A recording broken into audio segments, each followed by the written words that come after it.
আজকে ওসমান হাদিকে হত্যা করেছে ভারত। আজকে ওসমান হাদিকে ভারত হত্যা করেছে। ভারত ভেবেছে ওসমান হাদিকে হত্যা করলেই তার আধিপত্যতা এখানে বিস্তার করতে পারবে।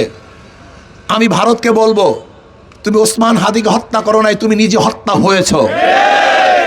বাংলাদেশের মানুষ ভারতের গোলামি করবে না ইনশাআল্লাহ। আমি ভারতকে বলবো, ওসমান হাদির খুনিরা তোমার দেশে পালিয়ে আছে। বিশ্বাস সূত্র আমি জেনেছি তারা ভারত পালিয়ে আছে। যদি ওসমান হাদির খুনিদেরকে বাংলাদেশে ফেরত না দেওয়া হয়, তাহলে ইনশাআল্লাহ ভারতের সাথে সমস্ত কূটনৈতিক সম্পর্ক আমরা ছিন্ন করবো ইনশাআল্লাহ। ভারতের সাথে কোনো সম্পর্ক থাকবে না। আমাদের শত্রু, আমাদের দুশ্মন, আমাদের খুনিদের আশ্রয় প্রশ্রয় স্থল হলো ভারত। কাজে ভারতকে বলবো, হুঁশিয়ার, সাবধান হয়ে যান, সাবধান হয়ে যান। খুনিদেরকে বাংলাদেশে ফেরত দেন, বিচারের আওতায় নিয়ে আসেন। যত জালেম গুন্ডারা আছে বাংলাদেশে ফেরত দেন। যদি ফেরত না দেন, তাহলে বাংলাদেশের মানুষ এমন গর্জন দিবে, আপনাকে ফেরত দিতে বাধ্য করবে ইনশাআল্লাহ।